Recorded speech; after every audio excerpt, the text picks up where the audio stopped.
Hello and welcome again to our YouTube channel. नाम तो आप सब जानते ही हैं, Tally Tailor. So we hope that you all are doing well in your life and here we are again with a new video of Tally Prime in which we will learn about the company creation and alteration. Basically, meaning of this video is to let you know guys that how to create a company in Tally and how to alter it. So let's start without any delay. So as you all can see, this is the basic window of Tally Prime. Because we don't have the license, that's why it is showing that window. But जब भी आप Tally open करेंगे तो आपको ये window नहीं show करेगी, आपको ये वाली window show करेगी जब हम इस पे enter कर देंगे। ये कंपनी by default open हो गई है, हम इसे close कर देंगे। और यहाँ पे एक हमारा ऑप्शन आता है क्रिएट कंपनी का। तो डेटा पाथ उसने ऑटोमेटिक पिक कर लिया है। ये जो है वो Tally की जो भी आप कंपनी क्रिएट करेंगे वो बाय डिफॉल्ट वो सी ड्राइव में ही पिक करता है, क्योंकि सी ड्राइव जो होती है वो विंडोज में डली होती है हमेशा। तो बाय डिफॉल्ट जितने भी आपके प्रोग्राम्स अपलोड होते हैं वो इसी ड्राइव में जाते हैं। अकॉर्डिंगली आप इसे चेंज कर सकते हैं यहाँ से स्पेसिफाई पाथ करके। इस पे आप क्लिक करके यहाँ पे उसका पाथ दे सकते हैं, या फिर अगर आपको ड्राइव के थ्रू जाना है, लिंक बाय स्टेप जाना है, तो आप यहाँ से भी कर सकते हैं कि मुझे सी ड्राइव में करना है, डी में करना है या ई में करना है। तो हम इसे सी में ही रखते हैं। कंपनी नेम हम इसे डाल देते हैं, मान लीजिए टैली प्राइम डेमो कंपनी। जैसे ही आप इसमें लेंगे मेलिंग नेम वो ऑटोमेटिक शो कर देगा। एड्रेस में हम जैसे इसे डाल सकते हैं न्यू दिल्ली, जो भी आपका एड्रेस हो कंपनी जहाँ पे आपकी रजिस्टर्ड है वो एड्रेस यहाँ पे आप डाल सकते हैं। स्टेट हम इसे दिल्ली का डिफाइन कर देते हैं। पिन कोड मान लीजिए कोई भी हम दे सकते हैं, जैसे 110008 हम कर देते हैं इसे। टेलीफोन में हम इसमें डाल देते हैं 12345678 एंड 0। तो अकॉर्डिंगली डिटेल्स आप इसमें डाल सकते हैं। आपका फैक्स नंबर हो, ईमेल आईडी हो, कंपनी की वेबसाइट हो, आप इसमें डाल सकते हैं। यहाँ पे हमारे ऑप्शन पूछ रहा है financial years beginning from and books beginning from. ये दो ऑप्शन इसलिए हैं, जो आप डेट यहाँ पे डिफाइन करेंगे, जैसे मैंने यहाँ पे डाल दी 1/4/23, तो ऑटोमेटिक वो नीचे भी ले जाएगा।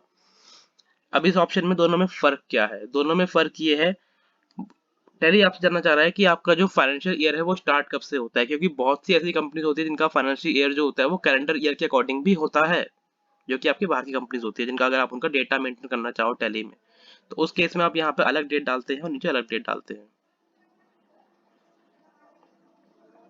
बट ऐसा इसमें नहीं है, तो वो जस्ट एक आपका ऑप्शन पूछ रहा है financial year begins from and books beginning from, तो आप उसमें वो डेट डालेंगे जब से आपकी बुक स्टार्ट हो रही है। ये बहुत ही बेसिक ऑप्शन है। अब इसमें आपको मैं दो ऑप्शन बता देता हूँ। एक वो ऑप्शन शो करता है ग्रुप कंपनी का, एक ऑप्शन हमें शो कर रहा है एफएल कॉन्फ़िगर का।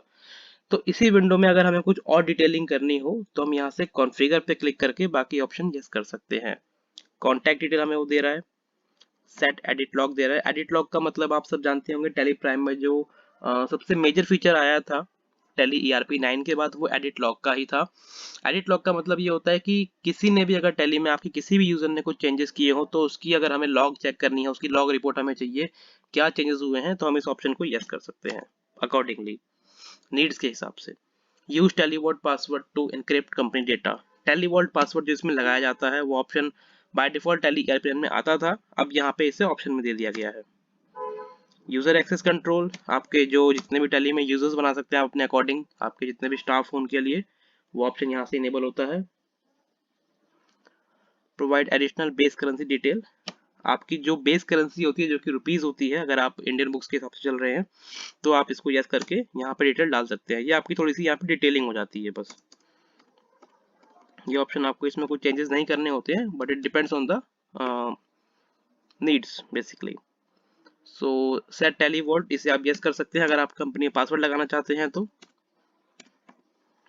Control user access to company data, अगर आप अपने यूजर्स को देना चाहते हैं डेटा एक्सेस करने के लिए, तो उस केस में क्या होता है, जैसे मान लीजिए आप जो मेन यूजर है, आप कंपनी के एडमिन है, तो एक आपका यहाँ पासवर्ड बनता है एडमिन के नाम से, क्योंकि आप जो है कंपनी के एडमिन है, आप हेड है। उसके बाद ही आप अपने यूजर्स को कुछ एक्सेस दे पाएंगे। आप ये नहीं कर सकते कि आपने कंपनी बना दी, उसमें आपने अपने लिए पासवर्ड नहीं लगाया बट अपने आप यूजर्स को दे रहे हैं, वो पॉसिबल नहीं हो पाएगा अनटिल एंड अनलेस आपने अपने लिए भी एक यूजर सेट ना किया हो। तो आप जब भी कंपनी ओपन करेंगे फिर आप एडमिन से करेंगे, उसके बाद जो है आपके यूजर जो है अपने अकॉर्डिंग अपने नेम एंड आईडी पासवर्ड से वो लॉगिन कर सकते हैं। जैसे लेट सपोज आपका कोई यूजर हो राम और श्याम, तो वो कर पाएंगे लॉगिन, तभी होगा जब आप एडमिन से लॉगिन करेंगे, आप एडमिन का लॉगिन इसमें क्रिएट करेंगे तभी वो हो पाएगा, अदरवाइज वो नहीं हो पाएगा। तो हम इस ऑप्शन को अभी के लिए नो कर देते हैं। तो कंपनी हमारी रेडी है, अब हम इसमें अपनी एंट्रीज कर सकते हैं। अब कंपनी क्रिएटेड सक्सेसफुली आपको सबसे यहाँ पे हेडिंग टॉप में शो कर रहा है। इसके बाद का जो हमारा ऑटो सेकंड फीचर होता है वो टैली आपको खुद ही सामने प्रेजेंट करता है, जिसमें कि आपको अब ये डिफाइन करना है कि आपकी कंपनी जो आपने बुक्स में क्रिएट करी है उसका नेचर क्या है। कंपनीज जो होती है वो मैन्युफैक्चरिंग में डील कर सकती है, वो एफएमसीजी में डील कर सकती है, वो ट्रेडिंग सेक्टर में हो सकती है, वो सर्विस में हो सकती है, किसी में भी हो सकती है। तो अकॉर्डिंगली आपको यहाँ पे अपने ऑप्शन यस या नो करने पड़ेंगे। एक ऑप्शन जो होते हैं कुछ जो मैंडेटरी होते हैं वो सबके लिए होते हैं, जैसे कि यहाँ पे जीएसटी का है, हम इसे यस करके यहाँ पे डिटेल डिफाइन कर सकते हैं।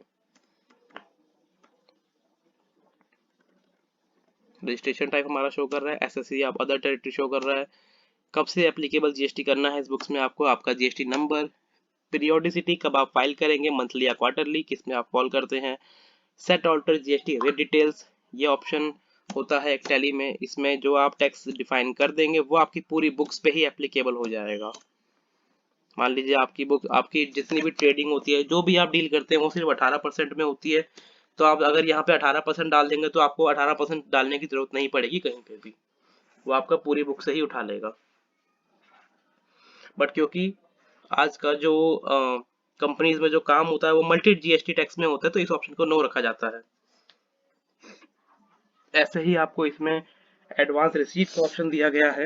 अगर आपको एडवांस रिसीट होती है तो उस केस में आप यहाँ से ऑप्शन इनेबल करके अकॉर्डिंगली उसकी एंट्री जो है रिकॉर्ड कर सकते हैं अपने जेवी वाउचर में। सेम रिवर्स चार्ज के लिए है, जब तक आप यहाँ से इनेबल नहीं करेंगे वहां पे भले एंट्री कर देंगे बट उसका इफेक्ट शो नहीं करेगा, वो आपके जो अकॉर्डिंगली होना चाहिए जिस सेक्शन में जाना चाहिए उसमें नहीं फॉल करेगा अगर आप यहाँ से इनेबल नहीं करते हैं तो। जीएसटी क्लासिफिकेशन, जीएसटी को आपको क्लासिफाई करना है, उसके लिए ऑप्शन होता है provide LUT bond details. LUT होता है जो लेटर ऑफ अंडरटेकिंग, जो एक्सपोर्ट के केस में काम आता है। लेट सपोज आपका एक्सपोर्ट का काम है और आप जीएसटी चार्ज नहीं करते हैं, तो उस केस में आपके पास एलयूटी होता है। एलयूटी को आपको यहाँ से यस करके आपका एलयूटी नंबर आपको यहाँ डिफाइन करना पड़ेगा और उसकी वैलिडिटी जो है यहाँ पे आपको डिफाइन करनी पड़ेगी, कब से वो कब तक वैलिड है। ऑलमोस्ट वो 1 ईयर के लिए होता है। सेकेंडली इसको अब नो कर देते हैं हम।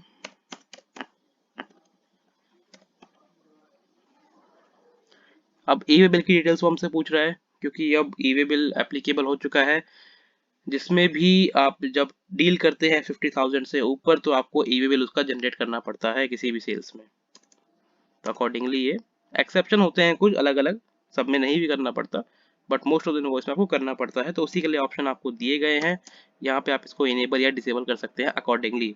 एक ऑप्शन दिया गया है print E way bill with invoice, E way bill को आपको इनवॉइस के साथ ही प्रिंट करना है, तो आप इसको यस करके यहीं से प्रिंट कर सकते हैं, क्योंकि अब ई इनवॉइस का सिस्टम भी लागू हो चुका है, जो कि अभी जैन से 5 करोड़ के लिए होने वाला था बट अभी तक हुआ नहीं है, अभी तक ऐसा कोई सर्कुलर नहीं आया है। तो 10 करोड़ वाले तो आप कर सकते हैं, इसको यस करके यहाँ से डिटेल आप इसमें फिल कर सकते हैं। तो इसको हम अब सेव करके आगे चलते हैं। अब ये कंपनी हमारी बेसिक सेव हो गई है, पूरी डिटेल्स हमने इसमें डाल दी है, बाकी जो काम होगा वो according of the nature of company होगा। अब और क्रिएशन वाला पार्ट हमारा कंप्लीट हो चुका है, अब मैं आपको बताता हूँ इसमें ऑल्टरेशन कैसे करनी होती है। तो ऑल्टरेशन के लिए हम इसमें ये इस ऑप्शन पे आपको क्लिक करना होगा कंपनी पे, हम इसमें डायरेक्ट ऑल्ट के भी कर सकते हैं। टैली ईआरपी और टैली प्राइम में जो एक बहुत मेजर डिफरेंस ये भी आया है कि पहले आपको जो ऑप्शन दिए जाते थे वो एक किसी किसी में अगर आपने नोटिस किए हो या आप आज भी नोटिस चेक कर सकते हैं जाके, टैली ईआरपी 9 में किसी ऑप्शन में डबल लाइन होती थी, ये नीचे आपके एक देखिए सिंगल लाइन है, कहीं कहीं पे सिंगल लाइन होती थी। तो सिंगल लाइन का मतलब होता है आपको ऑल्ट के साथ प्रेस करना है, डबल लाइन का मतलब होता है आपको कंट्रोल के साथ प्रेस करना है। ये आप अभी भी जाकर किसी टैली ईआरपी 9 में भी चेक कर सकते हैं, ये ऑप्शन आज भी है, वहां पे आपको डबल प्रेस करना पड़ता है, यहाँ पे आपको डायरेक्ट सिंगल प्रेस करना पड़ता है। तो आप through keypad I mean mouse pad भी कर सकते हैं। हमने कंपनी पे क्लिक कर दिया, या फिर आप ऑल्ट के भी प्रेस कर सकते हैं, उससे भी ऑप्शन डायरेक्ट खुल जाएगा। और हमें जाना है फिर ऑल्टर पे। आपको ऐसे ड्रैग डाउन करने की जरूरत भी नहीं है, आप डायरेक्ट ए प्रेस कर सकते हैं, क्योंकि हर ऑप्शन का एक जो लेटर होगा वो डार्क बोल्ड में होगा, तो आप उसे भी प्रेस कर सकते हैं। जैसे इसमें ए दिया हुआ है तो हम डायरेक्ट ए प्रेस कर देंगे, तब भी ये ऑल्ट्रेशन वाली विंडो हमारी खुल जाती है। अब यहाँ पे आप हेडिंग देखिए, कंपनी ऑल्टरेशन का नाम से आ रही है वो, तो आप यहाँ पे डिटेल चेंज कर सकते हैं अपने अकॉर्डिंग। जैसे मान लीजिए आपकी वेबसाइट आज कुछ थी www डॉट जो भी abc.com, अब आपने उसको चेंज कर दिया है किसी अलग डोमेन के साथ, तो आप यहाँ से उसे चेंज कर सकते हैं।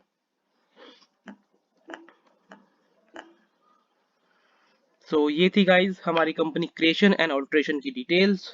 आई होप आपको वीडियो पसंद आएगा। तो जो भी आपके डाउट्स एंड कमेंट्स इसमें हो, प्लीज शेयर कीजिए, please reach out to us.